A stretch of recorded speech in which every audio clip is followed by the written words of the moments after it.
आज किसी चटपटा खाइबा को मन हो मु आज आपको बनैकी देखी आलू टिक्की चाट। एमती तो चाट आपण बहुत प्रकार खाई तो थरे यही आलू टिक्की चाट बनैकी खातु देखिए बहुत ही टेस्टी लगे। आज मु आपको पूरा स्ट्रीट स्टाइल बनैकी देखेबी तेबे चलतु।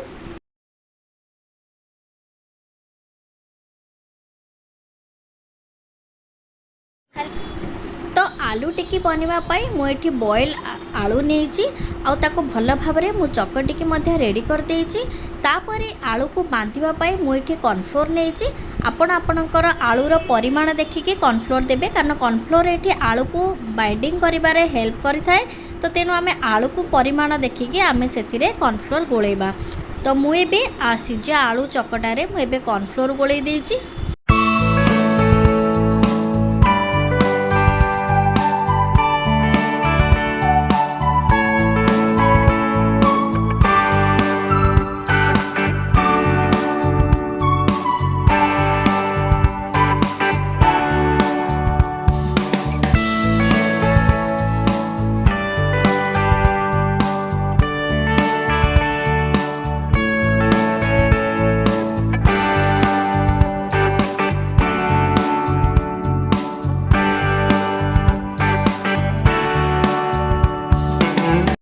एबे देखंतु मु आलू को भल भाव में मोटा मोटा करके गोल गोल साइज करके रखिदे।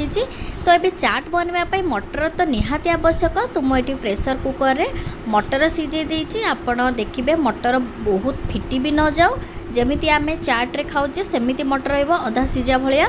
तो एठी मु मटर अनुसार मु पानी भी दे देछि। तापरे मटर सीझिबा पई आमे सेथिरे अल्प किछि लूण तापरे अल्प किछि हळदी दे दबा।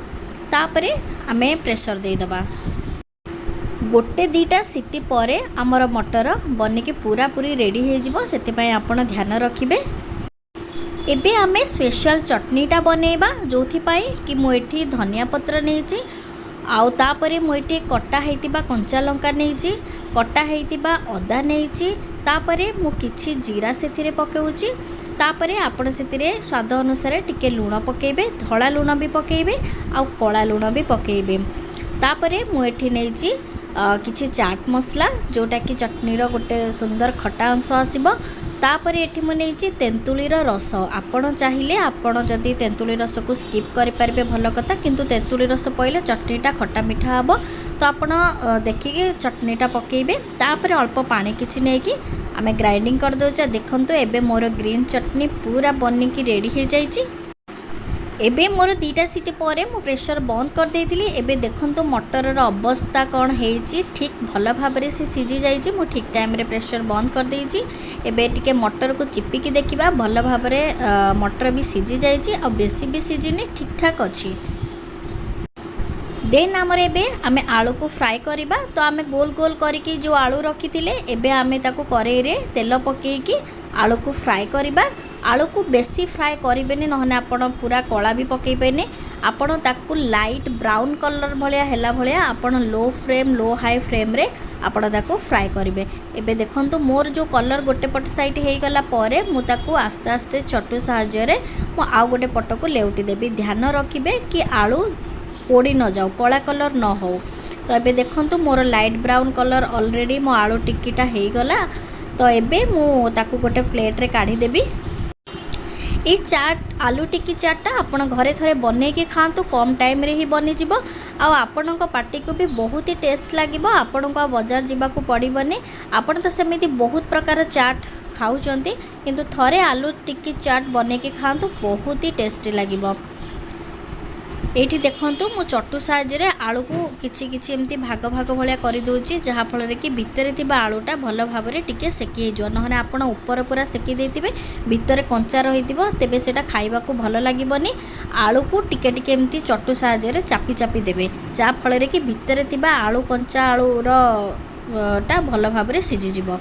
एबे देखंतु मोर सब आलू टिके बनिकी रेडी हे जायछि। एबे ताको गोटे प्लेट रे आमे काढी दबा। एबे आलू टिक्की तो आमर बनिकी पूरा रेडी हो गलानी। एबे आमे प्लेट रे ताको काढी दबा। एबे आलू टिक्की दीटा रखिबे तापरे आपण मटर सीझा से ऊपर देबे कारण हमको चाट बनेबार अछि। तो मटर सीझा देला परे आमे एठी मीठा चटनी जदि आपन पाखरे अछि ताले मीठा चटनी टिके पके देबे कारण चाटटा खट्टा मीठा लागिबा दरकार। तो आपणक स्वाद अनुसार आपण चटनी पके पारिबे। तापरे आमे जो प्रस्तुत करिकि रखिथिले ग्रीन चटनी तो ता ऊपर आमे टिके पके दबा स्वाद अनुसार आपण जेतिके आपण को पसंद आपण पकेबे। तापर एटा आमे फ्रेश दही रखिचे जोटा कि आपणकर इच्छा आपण दही पके पारिबे नहने दही के स्किप करि पारिबे किंतु टेस्ट भलो आसी थाए। तो एथिरे मु मोर टेस्ट अनुसार टिके दही पके देली। तापर एटी छोट छोट कटा हेतिबा कंचा लंका छोट छोट कटा हेतिबा कटा पियाज सेथिरे पकेबे। तापर आपणकर सेव भजा आपण टिके पकेबे। आपण जेतिकी सेव भजा खाइबे आपण प्लेट सजेबे आपणकर इच्छा अनुसार। तो एबे देखंतु मोर पूरा पूरी बनिकी रेडी हे गला आलू टिक्की चाट। थरे घरे एमिति बने के खातु बहुत ही टेस्टी लागिबो आ बाहर को आपन को जिबा को पड़िबनी। थरे आलू टिक्की बने के खाइले ना बार बार आपन को बने खाइबा को इच्छा हबो।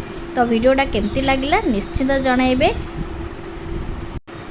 मो रेसिपीटा केमती लागिला निश्चित जणाइबे। भल लागिले वीडियो गोटे लाइक शेयर सब्सक्राइब करबा को बिल्कुल भी भूलिबेनी।